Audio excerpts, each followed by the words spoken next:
Emmanuel Macron avait fixé pour objectif que votre liste, la liste Renaissance, soit devant celle du Rassemblement national.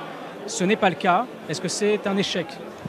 J'aimerais commencer d'abord par une remarque plus générale. D'abord, on peut se satisfaire du score de participation. Il était inattendu. On nous annonçait une très faible mobilisation des Français. Et les Français se sont mobilisés pour cette élection au-delà des fois précédentes. Et c'est toujours un plus pour la démocratie. Quel que soit le vote des Français, le fait qu'ils aillent voter, c'est rassurant. Deuxièmement, je trouve qu'il est intéressant de voir que les partis traditionnels se sont effondrés. On avait évoqué que la République en marche serait une parenthèse dans le paysage politique français. Ça montre aujourd'hui qu'il y a un socle électoral. On aurait préféré qu'il soit devant le Front National. Mais il y a un socle électoral. Nous avons maintenant deux grosses forces en présence qui s'affrontent.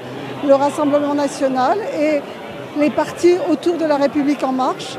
Mais surtout, cela nous impose à repenser le paysage politique à venir. La recomposition va se poursuivre à la fois au niveau national et au niveau européen.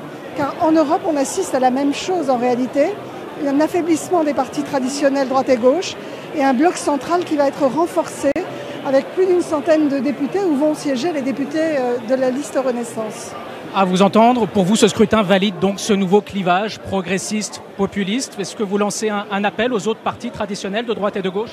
Nous verrons les résultats définitifs, nous verrons ce que les uns et les autres souhaitent faire. Mais moi, plus il y a évidemment de personnes qui souhaitent s'assembler pour justement ce qui nous rassemble, c'est-à-dire faire gagner la France, le progrès, pour les citoyens, l'écologie que nous avons portée haut et fort pendant cette campagne. Et il y a évidemment une force écologique qui est très présente.